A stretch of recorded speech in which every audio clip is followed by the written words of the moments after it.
Cuando quieras, Alfredo. Ok, hola a todos, buenas tardes. Muchísimas gracias por estarnos acompañando de nuevo en otro taller virtual. Para los que se están viendo hoy, esta es la ejecución de nuestro proyecto de servicio comunitario en la urbanización Santa Rosa de la Concordia. Este es el taller número 5. Vamos a estar hablando un poco de los equipos de protección y los paneles solares, junto a mis amigos Franco Merchán y Gonzalo Quevedo. Nuestra tutora del servicio es la profesora Fabela Quintero. Entonces, recordando un poco, en la entrega anterior estuvimos hablando de lo que eran los inversores y los UPS. Un UPS es un equipo que tiene protección, realiza también la inversión de voltaje porque lo que hace es que convierte la corriente continua que tiene almacenada una batería en corriente alterna cuando falta el suministro eléctrico. A su vez también tiene protección de los equipos. Hoy vamos a estar hablando, o yo voy a estar hablando de lo que son los equipos de protección que no poseen una batería. O sea, son equipos que hacen un poquito menos que un UPS, pero pues bueno, depende del uso al que estemos interesados a destinarlos. Entonces, estos equipos nos protegen de una sobretensión eléctrica. Hablemos un poco de qué son las sobretensiones eléctricas.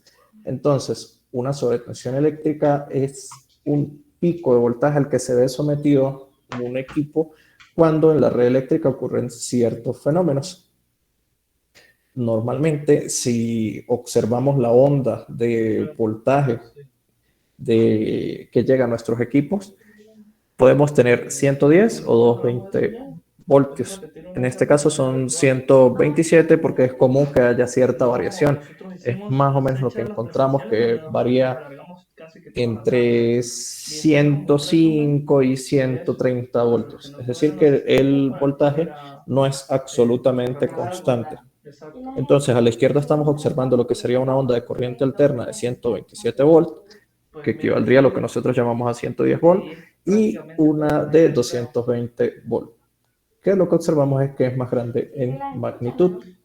Esta onda tiene una cierta cantidad de ciclos por segundo, lo que nosotros en Venezuela o en la red eléctrica le llamamos ciclos por segundo. En Venezuela es 50 Hz, es 60, disculpa, 60 Hz. En Europa lo más común es que sean 50 Hz. Y es que se repite esta onda 50 veces en Europa por segundo y 60 veces en Venezuela y en América también en general. América hablando de Norteamérica. Entonces observamos que esto es lo normal en una onda, ¿sí? Que tengamos una cierta variación entre 120, entre 105 y 130 voltios. Cuando ocurre una sobreintensión eléctrica, entonces observamos un pico de voltaje que tiene cierta energía. Si esta es una onda de 110 volts, observamos cómo ella pasa de 500, 1000 y puede llegar hasta 5000 volts. Este pico es muy, muy rápido, pero nuestros equipos, pues, si llegan a detectarlo y si es muy prolongado, si es muy grande, pues puede llegar a dañar el equipo. Los equipos normalmente están pensados para trabajar en un rango de voltaje, como les decía, entre 105 y 130 volts. Y también están diseñados para poder soportar este tipo de picos hasta cierto rango, ya que estos picos pues tienen una gran cantidad de energía acumulada y cuando la energía es muy alta, entonces el equipo no es capaz de disipar esa energía y termina quemándose o dañándose algún componente de la fuente de alimentación. Una forma de entender lo que es una sobretensión eléctrica es compararlo con lo que sucede en un electrocardiograma. Cuando el corazón está funcionando normalmente, observamos en un electrocardiograma este tipo de onda que está acá. Si nos vemos sometidos a una emoción fuerte, entonces la onda o el pico de la onda se hace más grande. O bueno, si quieres escuchar, me puedes escuchar. Si ocurre un ataque cardíaco, el corazón se ve sometido a una onda demasiado grande que no es capaz de soportar y por lo tanto se para. ¿Qué es lo que observamos acá? Esta es una analogía de lo que es una sobretensión. Entonces, ¿de dónde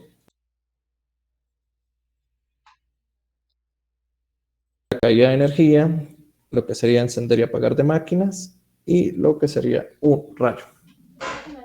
Cuando realizamos las charlas o los talleres presenciales, hablaba con la comunidad de que cuando se va la luz en nuestras casas, comúnmente en Venezuela, como hay tantos fallos en la red eléctrica, de repente el voltaje vemos que baja. Sí, yo tengo en el cuarto un protector de voltaje que tiene también elevador, del cual voy a estar hablando un poco más adelante, y entonces él marca cuando el voltaje baja y cuando el voltaje suba. Si el voltaje sube, entonces él tiene una lucecita, si el voltaje baja, él tiene otra lucecita. De repente, cuando viene el bajón, él marca que el voltaje bajó y hay un ventiladorcito que va para el otro cuarto y entonces uno escucha como él suena un poquito menos. Cuando pasa ese bajón, entonces sucede lo contrario. Él activa la lucecita de una sobretensión y el ventilador empieza a sonar más rápido. Esto ocurre porque la electricidad está sectorizada.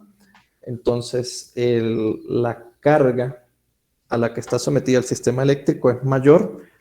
La carga, hablando de los sitios, de los sectores, y hablando del sistema eléctrico, lo que sería la generación y la distribución de la energía eléctrica. Entonces, las cargas son mayores que la generación y distribución. Entonces, el sistema se cae. Cuando el sistema empieza a caerse, entonces vemos que la electricidad, la onda que nos llega es más pequeña.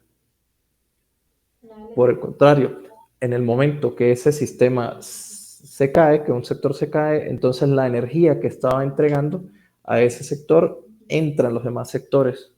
Y por eso observamos que existe una sobretensión. Las caídas de energía entonces generan una sobretensión. Primero vemos la caída y luego entonces viene una onda más grande. Otro culpable, podríamos decir, de las sobretensiones eléctricas son el encendido y el apagado de máquinas, sobre todo las máquinas industriales. Es común, por ejemplo, los que tenemos aire en nuestras casas, que vemos que cuando el aire se enciende, la luz titila, primero baja un poquito y después, lo que les comentaba, vuelve otra vez a subir. Todo lo que lleva motores eléctricos introduce estos efectos en las líneas. Así podemos observarlo cuando vemos el encendido de apagado de máquinas industriales como taladros, pulidoras, soldadores, aires acondicionados, neveras o lavadoras y aspiradoras muy grandes. Otro culpable de las sobretensiones eléctricas son los rayos. Los rayos pueden caer en varios sitios, pueden caer directamente en las torres de distribución y entonces esa energía intenta disiparse a través de los cables y llega hasta nuestras casas. Los sistemas tienen ciertas protecciones. La cuestión del sistema actual de Venezuela es que muchas de estas protecciones se han sustituido porque no tenían cómo cambiar los equipos, entonces lo que hicieron fue que las eliminaron. Y por eso observamos que ahorita es muy común que los equipos se quemen. También, si nos hemos dado cuenta, los equipos de comunicaciones, en especial los teléfonos, cuando se nos va la luz, si es un teléfono sencillo, es decir, que solo se le conecta la línea, el puntico de la línea, entonces él queda con energía eléctrica. Puede pasar también que el rayo caiga no en la torre de la red eléctrica, sino que caiga en la del teléfono y entonces esa energía excedente viaje también a través de esos cables. Otro efecto que producen los rayos es que cuando caen cerca de las líneas por inducción electromagnética, entonces igual las líneas se ven sometidas a los picos de energía. En este caso cayó en un árbol y observamos cómo él induce electricidad o induce picos de sobretensión en la línea eléctrica. Y esa termina llegando entonces a nuestras casas. Hablamos de la sobretensión, entonces hablemos un poco de qué es la caída de voltaje. Ya hablamos de un efecto, vamos a hablar ahora del otro. La caída de tensión o baja de voltaje es una variación de voltaje en donde la línea de tensión eléctrica presenta un voltaje menor al nominal. Esto provoca que un aparato siga encendido y en funcionamiento, pero operando con un voltaje y potencia menor al requerido, y por ende, a través del tiempo provoca un funcionamiento reducido y anormal, o en algunos casos, daños permanentes. Cuando tenemos tensiones bajas, los equipos tienen una potencia nominal de consumo. Entonces, el voltaje cae, él se mantiene consumiendo o disipando la misma cantidad de potencia, y para poder mantener esa potencia nominal, entonces lo que hace es que la corriente aumenta. Los motores llevan devanados, la corriente aumenta los devanados y puede hacer dos cosas. Una es reducir la vida útil del equipo o simplemente dañarlo directamente. Una caída de tensión también se identifica de manera sencilla por una menor intensidad de la luz y un parpadeo en los focos. En este tipo de casos se recomienda suspender el uso del equipo hasta que el servicio eléctrico se restablezca a parámetros de operación normales. Lo que nosotros hacemos para sobreponernos a estas caídas de tensión es utilizar protectores de voltaje. En la imagen entonces observamos lo que sería el voltaje ideal, una línea de 110 volts, en este caso 120, y observamos lo que sería la caída. Observamos aquí que esta está variando entre 110 y 100 volts, y aquí está el 90 a través del tiempo. Esto lo que es una gráfica del voltaje a través del tiempo. ¿Qué equipos de protección existen? Entonces vamos a empezar hablando de lo que serían los protectores de voltaje. Como su nombre lo indica, su principal tarea es detectar subidas abruptas de voltaje y aislar el equipo conectado de manera inmediata, enviando las cargas de tierra y eliminando el peligro.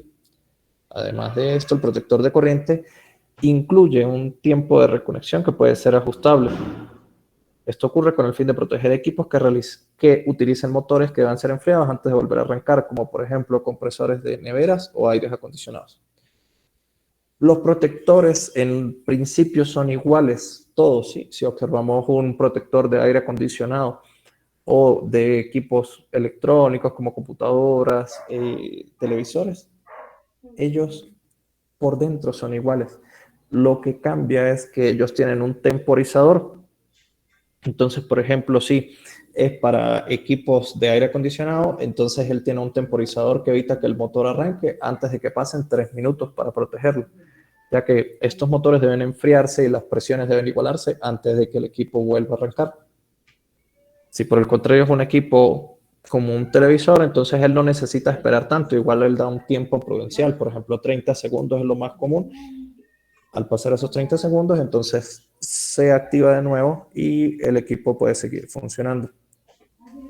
Los protectores de voltaje lo que hacen es desconectar el equipo ante una sobretensión o una baja de tensión. Lo hacen dentro de un rango determinado que en algunos puede ser hasta programable.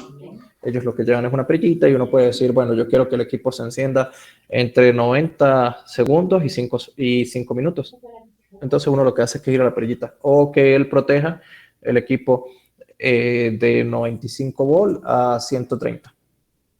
No es muy común en todos los equipos, pero sí, sobre todo los de aires acondicionados lo tienen. Algunos equipos de estos también vienen con un supresor de picos. ¿Qué son los supresores de picos? Los supresores de picos lo que son un dispositivo electrónico que lo que hace es disipar este pico de aquí. Existen de varios tipos. Algunos lo pueden hacer internamente y otros recurren a la línea de tierra. Entonces, ¿qué es lo que hace? Envía ese sobrepico a la línea de tierra, pero en muchas de las casas no existe la línea de tierra. ¿Qué es la línea de tierra? Es una tercera línea en líneas bifásicas que lo que hace es que está conectada a la tierra a través de una barra de cobre, lo que se llama comúnmente barra Cooper.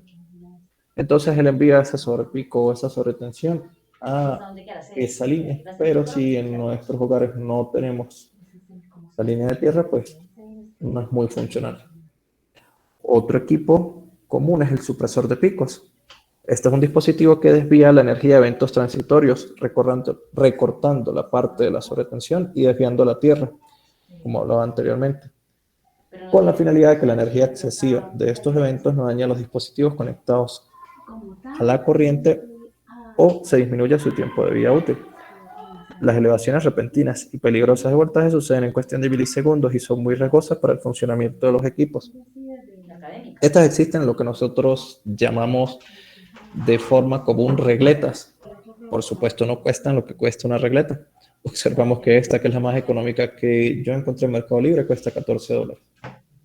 Y entonces ella lo que hace es que si el voltaje es muy alto, puede o no desconectar el equipo, pero lo que sí hace seguramente, por muy sencillo que sea el modelo, es disiparlos sobre picos. Existen de varios tipos, por ejemplo, observamos como esta tiene puertos USB, entonces lo que se hace es que funciona como transformador. Uno puede conectar aquí directamente el teléfono celular. Estas marcas, las dos son excelentes. Esta es de marca Excellent. Este es APC, que es una de las mejores. Por supuesto, en el precio también se ve reflejado la marca. Y este que tenemos acá es una regleta APC, protector de voltaje. Este es un poquito más costoso porque tiene una mayor cantidad de tomas y también ofrece las dos salidas de 5 volts.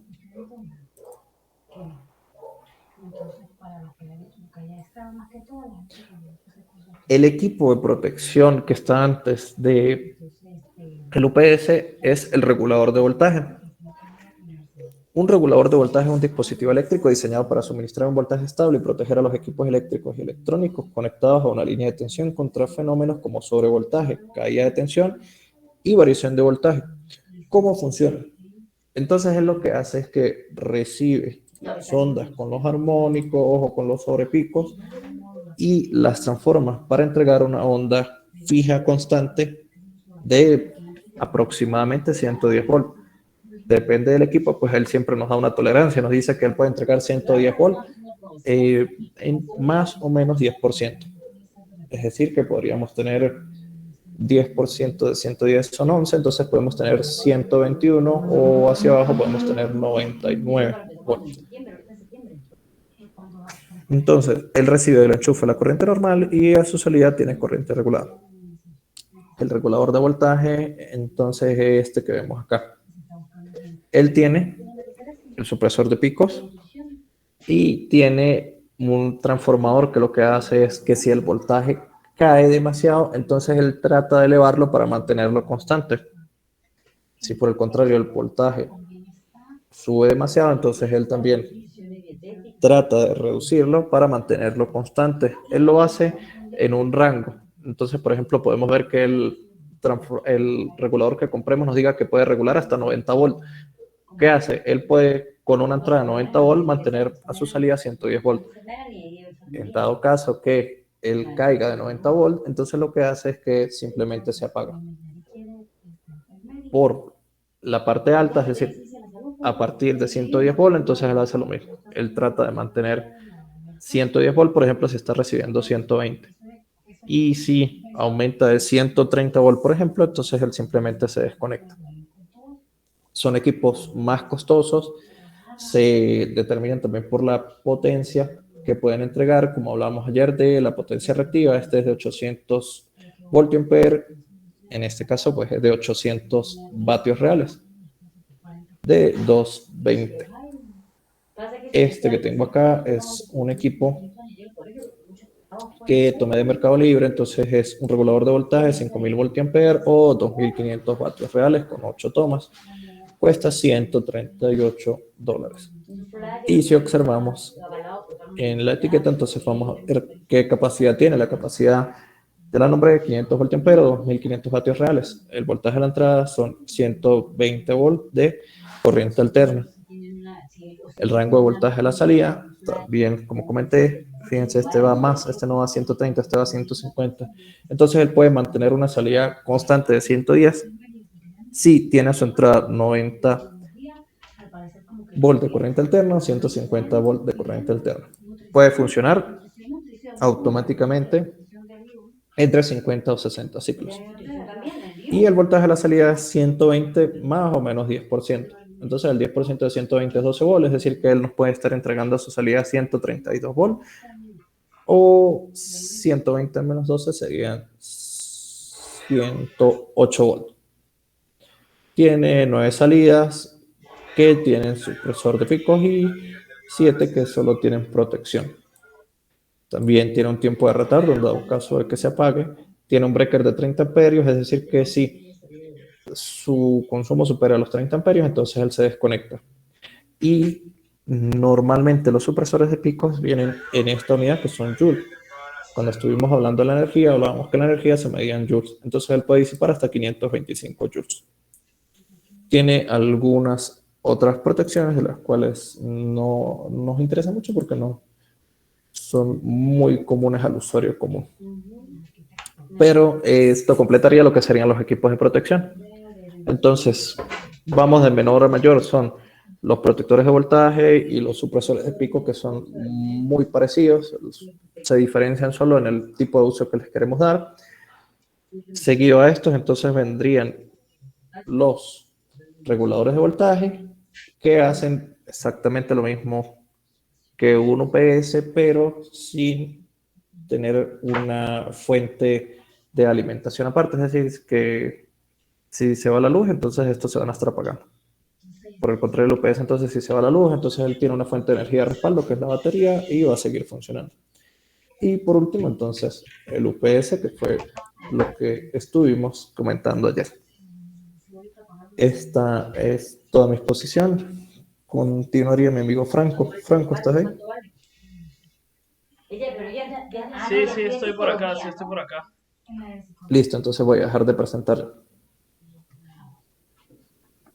Listo. Ya entonces puedes comenzar a presentar.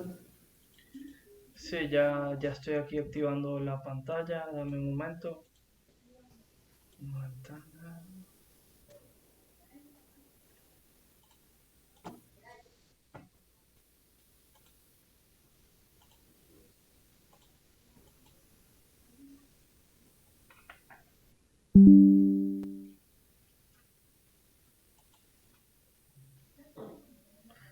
¿Me avisan si se ve, por favor?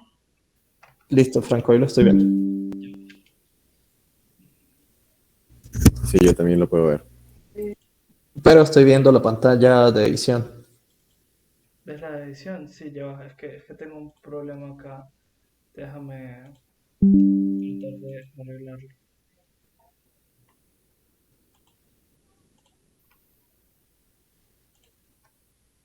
Ya va.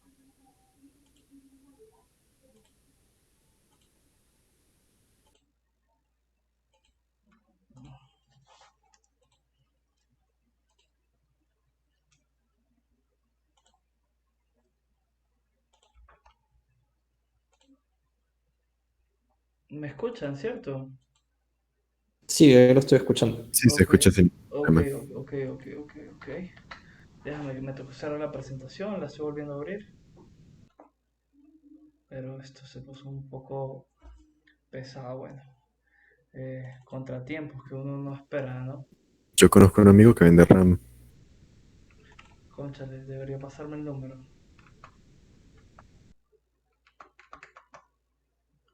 Ok, una ventana. ¿Hay login en pantalla completa? Me confirmo, por favor. Sí, ahí está en la vista completa. Ok. Correcto. Bueno, en este caso yo les voy a hablar de lo que son los paneles solares, ¿sí? Vamos a ver lo que es un sistema fotovoltaico. Ya va, es que tengo un problema acá. Denme unos segunditos más. Es que el computador se me desconfigura.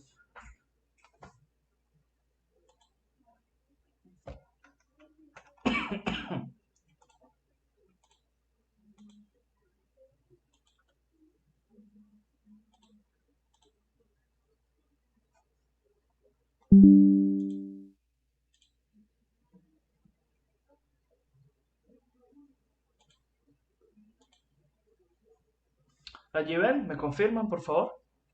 Sí, ahí está funcionando el GIF. Vale, excelente. Bueno, en este caso yo les voy a hablar de lo que son los paneles solares, también conocidos como sistemas fotovoltaicos. En este caso tenemos una imagen que sencillamente demuestra lo que es el sistema. a grosso modo y cómo funciona, ¿sí? Vemos que un sistema fotovoltaico es un grupo de dispositivos que trabajan conjuntamente con un objetivo, el cual es el de transformar la energía solar o la irradiancia de la luz en energía eléctrica utilizable. En este caso, vemos que tenemos el sol, que es el que refleja la energía solar, también conocido como irradiancia, en lo que es la unidad eléctrica utilizada, lo que sería la celda fotovoltaica, también conocido de manera abreviada como PV, y esta transforma a la red la energía en energía eléctrica utilizable en la red. ¿Vale? Tenemos acá también cómo funciona. El funcionamiento de estos paneles se basa principalmente en una célula solar fotovoltaica, la cual transforma la energía solar directamente en energía eléctrica utilizando lo que es conocido como efecto fotoeléctrico. Esta generación de la celda fotovoltaica es precisamente la propiedad de ciertos materiales. Eh, como ejemplo podríamos resaltar el silicio, pero también hay otros tipos de materiales, ¿sí? Los cuales generan corriente eléctrica cuando se encuentran sometidos a la irradiancia del sol, como podemos ver acá. El sol está sobre el panel, irradia su luz y esto es lo que genera este efecto fotoeléctrico. La luz solar, cuando indice directamente sobre el material semiconductor, genera un efecto que es romper los enlaces entre el núcleo y los electrones de valencia, los cuales quedan libres para circular a través del semiconductor.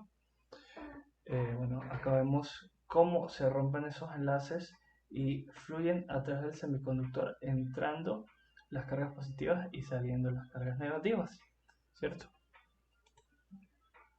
¿Cómo funciona un panel solar? Hay ciertas condiciones importantes que hay que resaltar para el funcionamiento del mismo, ¿sí? Las cuales serían la hora del día, la época del año, las condiciones climáticas, el número de módulos instalados, tanto también su orientación como su inclinación. Pero, por qué estas características son las más importantes? Debido a que, bueno, de manera práctica se hacía en el taller, utilizábamos una tablita y se ponía un punto de referencia para mostrar que, por ejemplo, con la hora del día no es la misma cantidad de luz que incide a mediodía que la que incide a las 8 de la mañana o a las 6 de la tarde. Aparte de eso, también influye mucho la época del año porque bien sabemos que principalmente en Venezuela, así como en otros países del mundo, hay temporadas. Acá tenemos lo que es la temporada de lluvia y la temporada de calor. Y en calor pues va a haber más irradiancia, ¿sí? A diferencia de países que están más al norte o al sur del planeta, donde tienen lo que son las cuatro temporadas, que es el otoño, el invierno, el verano y la primavera.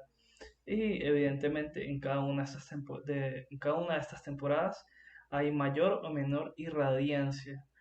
Además, eso también influye en lo que son las condiciones climáticas. Disculpen, porque no va a haber la misma cantidad de radiancia si está lloviendo, así es un día bastante soleado, si por ejemplo hay una cantidad de nubes como si fuera a llover pero no llueve. Estas son condiciones que se deben tener en cuenta al momento de utilizar lo que son los paneles solares o las celdas fotovoltaicas. También el número de módulos instalados es muy importante porque estos circuitos se diseñan, por lo menos acá en Venezuela, se diseñan para suplir las fallas de suministro eléctrico. ¿Sí? Entonces, a mayor cantidad de módulos vas a tener una mayor cantidad de potencia generada. Y esta potencia, pues dependiendo de la carga que se vaya a utilizar, tiene que ser almacenada también en unas baterías de litio. Entonces, son muchos factores los que se deben tener en cuenta.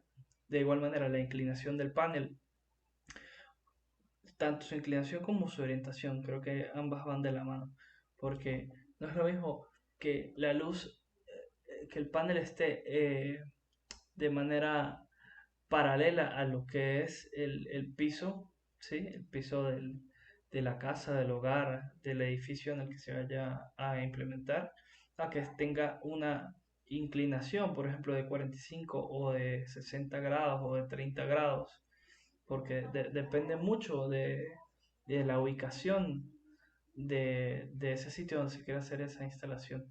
Y la orientación, bueno, directamente con la luz, ¿sí? Porque sabemos que este va a ver muy directamente con la hora del día, ¿no? No influye la misma cantidad de luz a una hora que a la otra, entonces tiene que tener una orientación específica de ese panel. Sí, hay en granjas de paneles solares, principalmente en Europa, que es donde he visto que más utilizan este sistema, que ellos tienen unos paneles que tienen un motor y ya conocen la inclinación de cómo sale el sol, a qué hora está con tal inclinación, a qué hora está con el otro tipo de inclinación, por ejemplo, 30 grados, 150 grados, tanto a un lado como para el otro.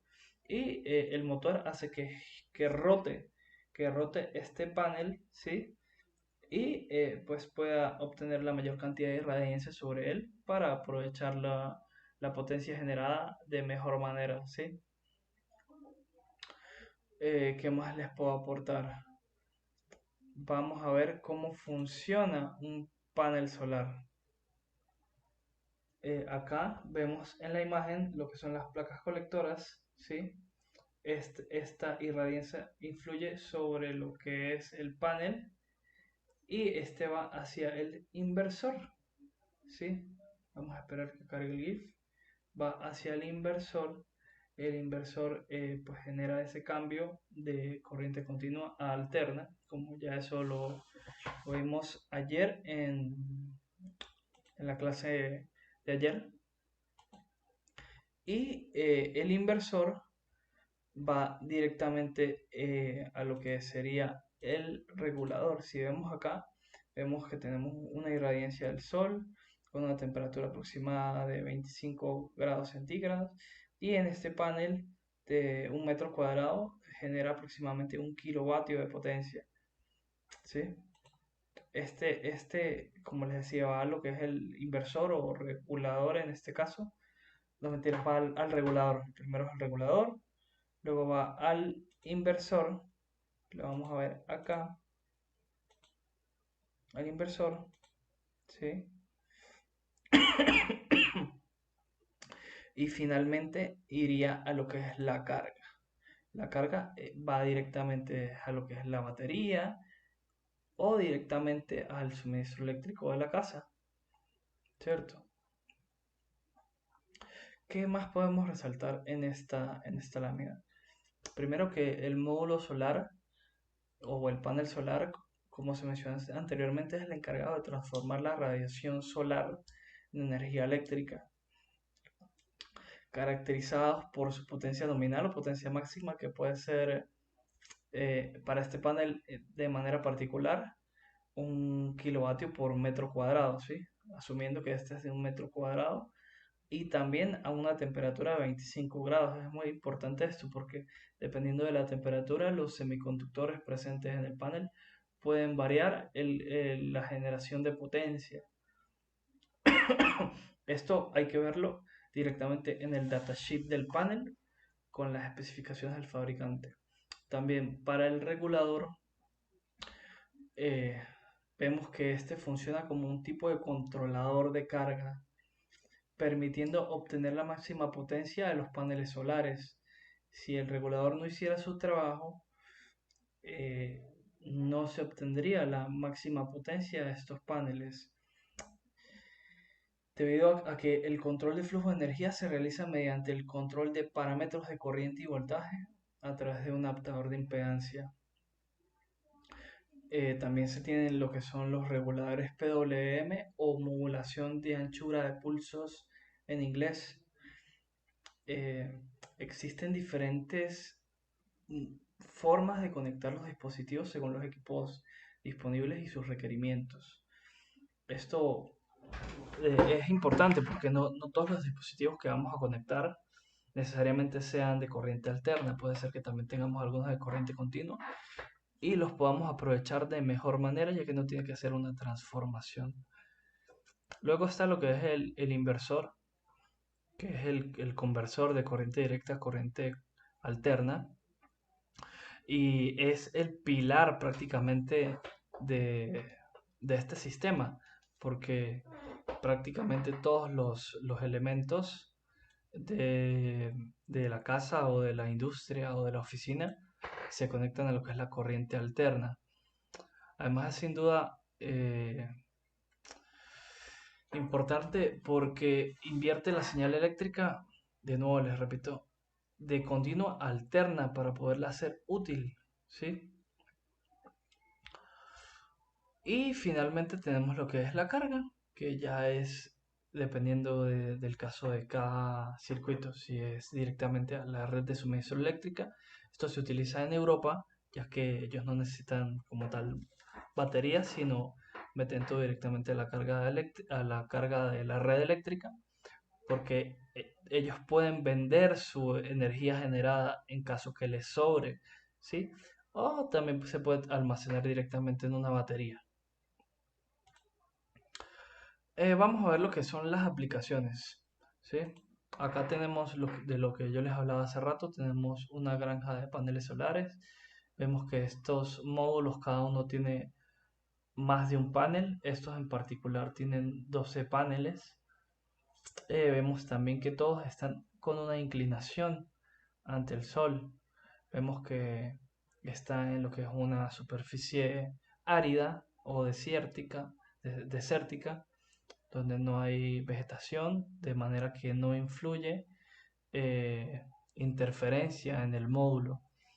En las charlas presenciales les explicaba a los presentes que estos paneles son muy sensibles a alteraciones porque de manera que si son mal ubicados y tienen algún tipo de interferencia en el panel, puede ser que no generen su máxima potencia o que incluso dejen de generar potencia, dependiendo de si la interferencia que tienen es vertical u horizontal o diagonal, ¿sí?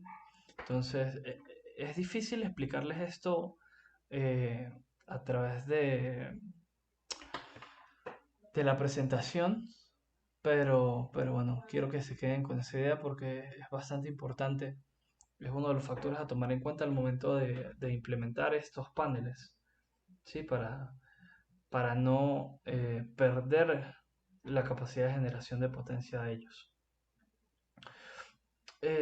Sus aplicaciones son muy variadas y prácticas. En el campo de los paneles solares se incluyen desde las grandes centrales eléctricas con paneles fotovoltaicos, así como los vemos en la imagen, hasta pequeños calculadores solares, como vemos acá en esta siguiente imagen. Son circuitos que vemos prácticamente todos los días y no necesariamente nos damos cuenta. Entonces, existe un elevado potencial de energía fotovoltaica en todas partes, ¿vale? A medida que aparecen materiales más avanzados y tecnologías de nuevas generaciones, se hace posible la energía con paneles solares en toda serie de aplicaciones y lugares. Ya con esto finalizaría lo que es mi presentación. Si alguno tiene una duda, con mucho gusto puedo intentar aclarársela.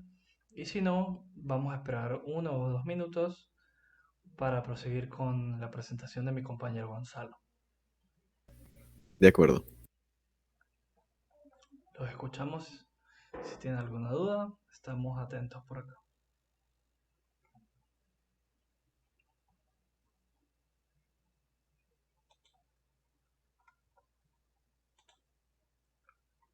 Mientras tanto voy a ir presentando yo. Vale, está muy bien.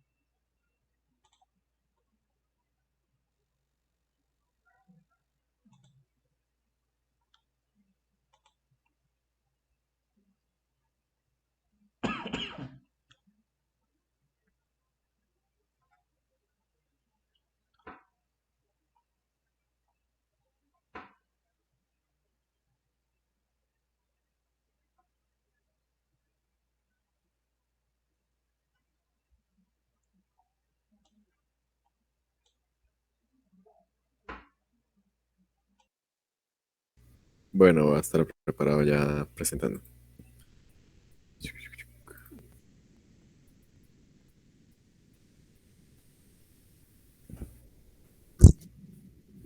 Muy bien. Buenas tardes para todos. Nuevamente bienvenidos y gracias por asistir a nuestra charla. En este caso, pues, de un tema que pues, nos concierne a todos, ya que siempre, o mejor dicho, es ideal avanzar en dirección a sistemas de energía mucho más puros, mucho más, mucho menos contaminantes. En el caso de la energía solar, es uno de los menos contaminantes.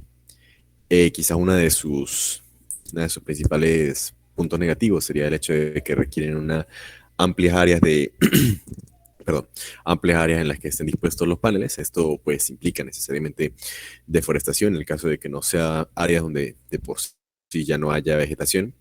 Idealmente se plantea poner este tipo de equipos en lugares desérticos, donde efectivamente no haya ningún tipo de vegetación y efectivamente lugares donde la cantidad solar es bastante alta. Muy bien, entonces, continuando hablando de las aplicaciones que se le dan a este tipo de sistemas, una de las principales, o mejor dicho, una de las que tiene más consideración en lo que respecta a un rango más amplio, serían los huertos solares, como se ven en las fotos que podemos ver acá. ¿Qué es un huerto solar? Un huerto solar sería lo equivalente a una represa hidroeléctrica en nuestro caso. ¿Qué significa esto? Esto implica que es un espacio grande, idealmente bastante considerable de tierra, en el que se dispone una cantidad determinada y bastante grande de paneles solares y los mismos están dispuestos para absorber toda la luz solar que le es posible y esta transformarla en electricidad y enviarla a una ciudad o a dos ciudades, en general a una red que consumirá esta energía generada por estos paneles solares. Ahora, ahora, estos huertos solares, su función es absorber tanta energía como les sea posible. Entre ellos, pues, ya que la absorción de energía por parte de los paneles solares es completamente, o mejor dicho, directamente proporcional a la limpieza del panel, pues muchos de ellos tienen sistemas automatizados de limpieza o simplemente tienen un personal que los mantiene limpios constantemente. Además, como se pueden dar cuenta en las imágenes, la mayoría de ellos están puestos sobre parales móviles, es decir, estos parales se van moviendo automáticamente conforme va cambiando la orientación del sol para estar alineados con el sol, es decir, para recibir la mayor cantidad de intensidad posible. Recordemos que el ángulo ideal es de 90 grados, es decir, perpendicular, que es el ángulo ideal de penetración para cualquier objeto. Por ejemplo, si queremos atravesar un blindaje con una bala, necesitamos perforarlo idealmente en 90 grados. Se cumple lo mismo para los fotones, que es el sol, para el panel solar. Queremos que el sol le dé 90 grados directamente al panel. Es decir, al mediodía estos paneles tienen que estar completamente acostados, ya que sabemos que al mediodía el sol está en su máximo punto, justo en el centro del cielo. Ahora, estos paneles, debido al hecho de que obviamente solo funcionan durante el día, no pueden dar, o mejor dicho, sí, no pueden darle energía a la ciudad para la que ellos están dispuestos durante la noche.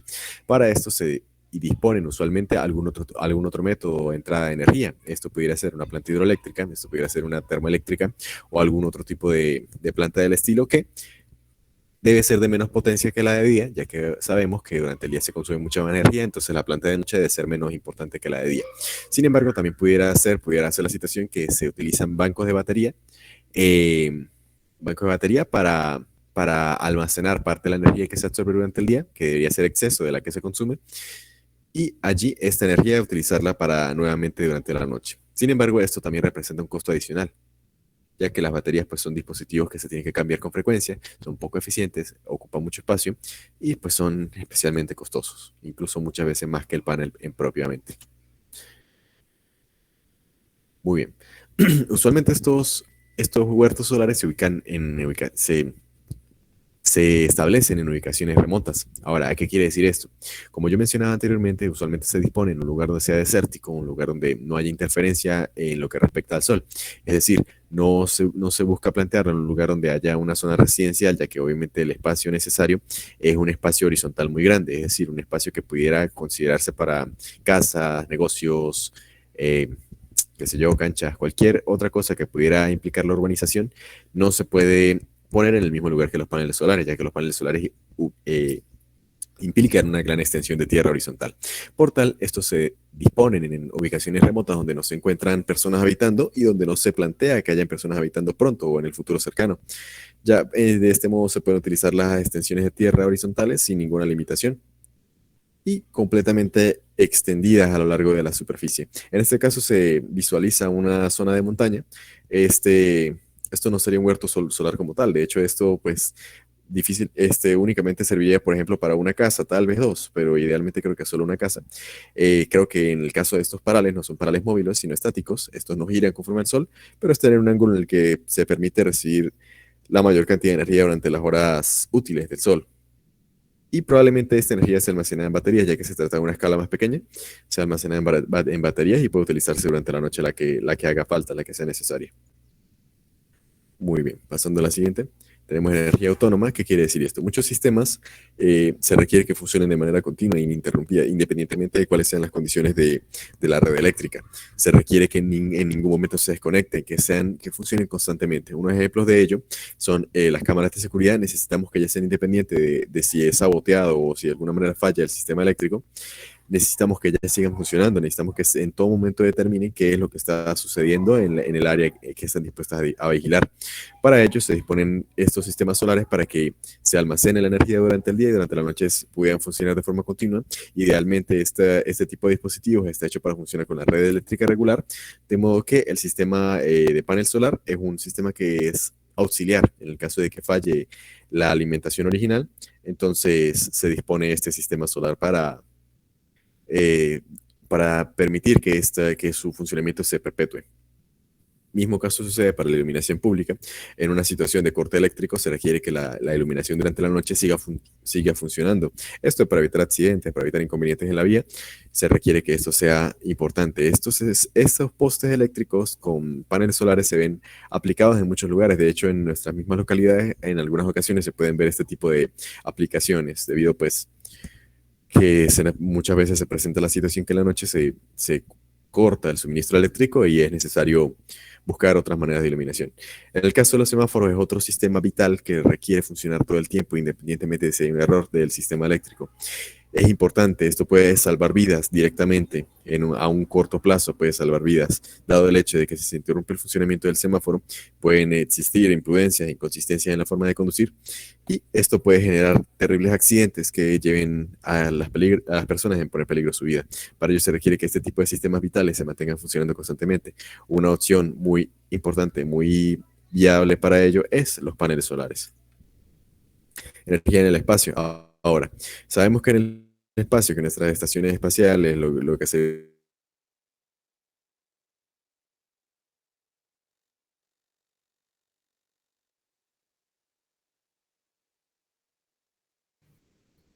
Dejé de escuchar a Gonzalo. Hola, hola, Franco.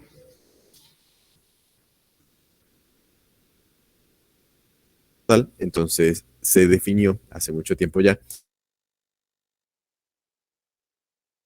que cualquier... Ahora, nótese que la extensión de paneles solares es considerablemente grande. Sin embargo, si fuera una aplicación en la Tierra para esa cantidad de energía gastada, sería más grande. ¿Por qué? Porque sabemos que nuestro planeta nos protege de la mayor cantidad de la radiación solar. Eso se debe a la capa de ozono, se debe también muchas veces a las nubes o a cualquier cantidad de gases que nos protege y el campo magnético nos protege de la mayor parte de la radiación solar. Sin embargo, aquí en el espacio está pura y completa la radiación del Sol. Quiere decir que estos paneles solares están expuestos a los puros rayos del Sol, que son de mucha más alta energía que los que nosotros recibimos aquí en nuestro planeta. Si un ser humano se expusiera en algún momento, si fuera posible, en el espacio, con un traje, ejemplo, transparente que le permitiera respirar, pero se expusiera a la radiación solar, es una persona que estaría expuesta a morir en un corto corto periodo de tiempo, ya que se trata de una radiación muy peligrosa la que produce el Sol. Solo podemos vivir de tal modo en nuestro planeta, pero para lo que respecta al panel solar esto es extremadamente conveniente, ya que son fotones de mucha más energía, es decir, el panel expuesto a menor cantidad de sol puede absorber muchísima más energía que la que absorbería el planeta Tierra. Por eso es ideal en el espacio utilizar paneles solares en todo lo que respecte a energía. Las redes de telecomunicaciones, sabemos que otro punto, otro punto totalmente necesario de lo que serían los paneles solares, o mejor dicho, de la energía ininterrumpida, serían las ubicaciones remotas de las antenas celulares, es decir, los repetidores de internet, de la señal telefónica, de la radio. Estos se deben muchas veces ubicar entre ciudades, pero los espacios entre ciudades son zonas rurales o zonas del todo no habitadas.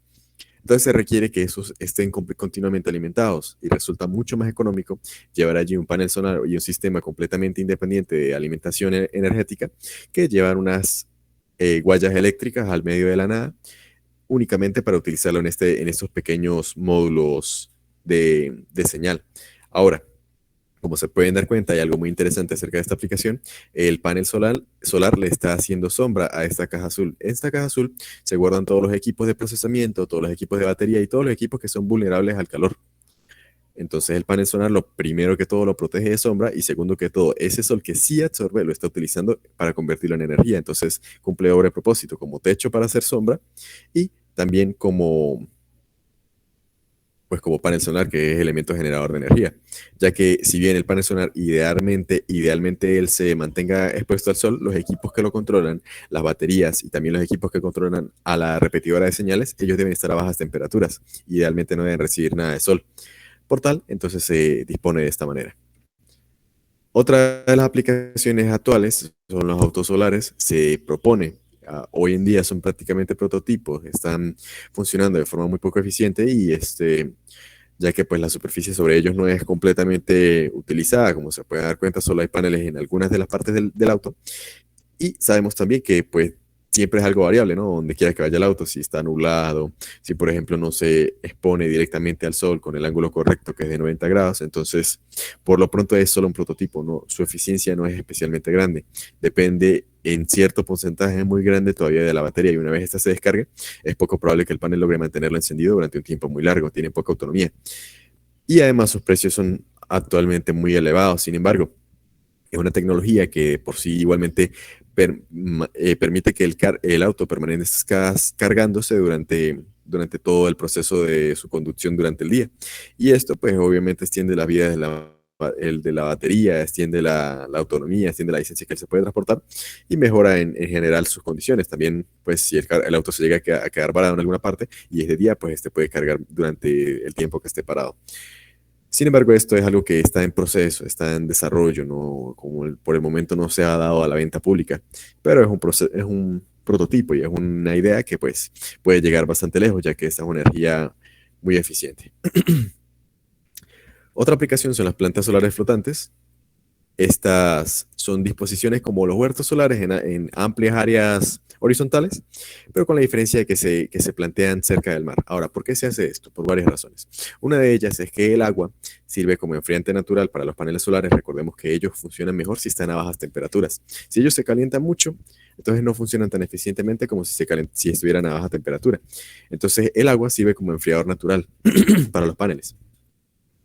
Entonces, esto pues hace que haya una mayor eficiencia. Sabemos también que al lado del mar, es decir, en la costa, la eficiencia solar, mejor dicho, la cantidad de radiación que se recibe es muy alta. Es muy fácil, por ejemplo, si estamos en la playa, que nos quememos la piel si nos exponemos al sol. Por tal, esto es ideal para un panel solar. ¿Cuál es otra de sus ventajas? Otra de sus ventajas es que es menos vulnerable a los terremotos, es menos vulnerable a algunos de los desastres naturales que pueden suceder en la Tierra. Asimismo es menos invasivo porque se utiliza espacio de mar que es un poco más extenso muchas veces que el espacio de tierra. Eso y pues entre otras cosas pues resulta una excelente eficiencia al lado de la costa el hecho de absorber esta energía. Sin embargo, obviamente pues también tiene sus puntos en contra, ¿no? Pues resulta vulnerable a lo que serían los maremotos, también resulta hasta cierto punto una especie de invasión a lo que sería la fauna marina. Y pues igualmente no es una energía especialmente contaminante, no estamos lanzando ningún estilo de desecho continuamente al mar. Solo obviamente si se cayera alguno de los paneles o se cayera algo al mar, pero esto idealmente no sucedería. Incluso en caso de suceder debería recuperarse lo que se haya perdido, ya que son equipos costosos. Muy bien. Entre las ventajas y desventajas podemos considerar lo siguiente. Entre las ventajas de los sistemas fotovoltaicos tenemos una alta fiabilidad. Son sistemas que mientras haya sol van a funcionar correcta y continuamente. Son sistemas que no tienden a fallar porque, por ejemplo, no tienen elementos móviles, no podemos decir que que por ejemplo se quemó la turbina o se rompió una de sus álabes, no podemos decir nada de ello, ya que es un elemento no móvil, es un elemento que está continuamente absorbiendo el sol. Por ello se le llama de alta fidelidad. Los costes a la baja quiere decir eso, que nuevas empresas están realizando nuevos paneles de forma más eficiente, los costes están bajando, no están subiendo, están bajando. Sí es verdad que es un sistema costoso, pero por lo pronto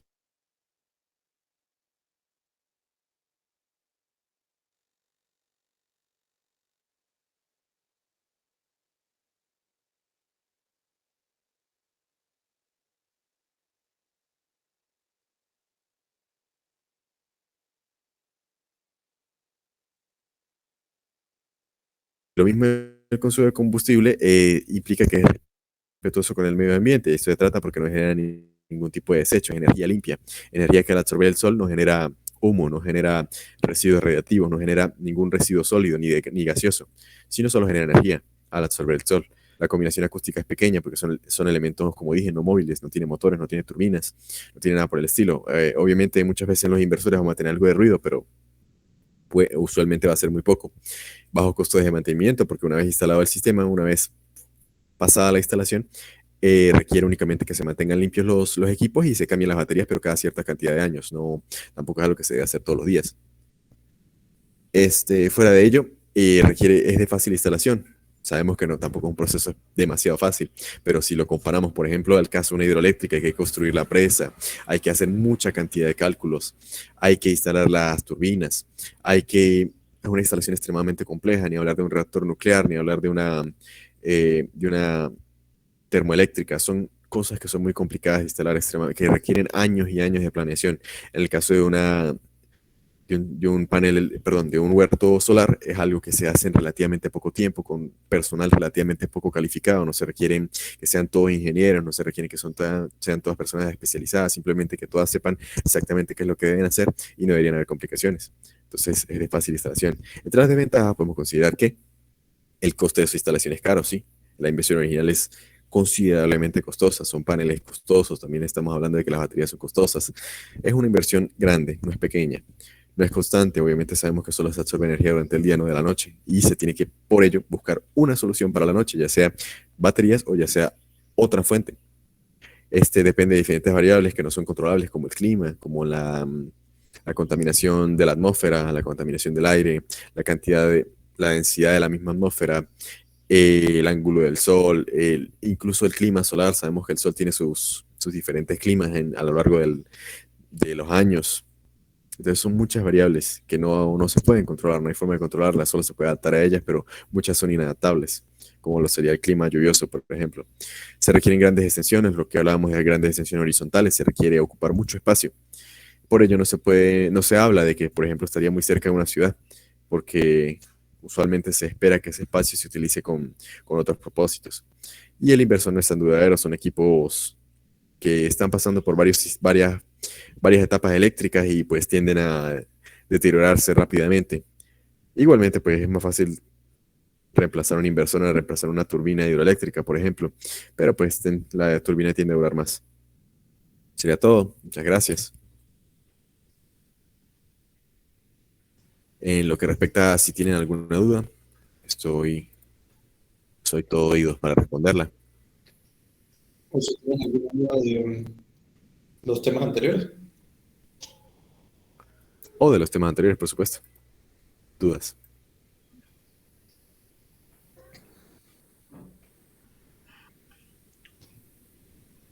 Me parece que no, que quedó todo claro. Correcto. Entonces, nos conectamos mañana otra vez a las 6. Sí, Sí, yo están estoy de todos acuerdo. invitados. Ok, entonces muchísimas gracias a todos por haber asistido. Esperamos verlo mañana si Dios nos lo permite. Que tengan De una acuerdo. feliz noche. Mañana será el último taller virtual. Correcto. Si las cuentas no me dan mal, el último. Sí, mañana es Entonces, el último. nos gustaría Sí, que también nos puedan acompañar. Vale. correcto. Ok, Bueno, que tengan todos muy buena noche. Gracias por asistir y espero pues sigan asistiendo y estaremos tratando de disponer lo antes posible del blog y de toda la información requerida para recordar todos estos talleres. hasta luego. Hasta Vale, luego. hasta luego.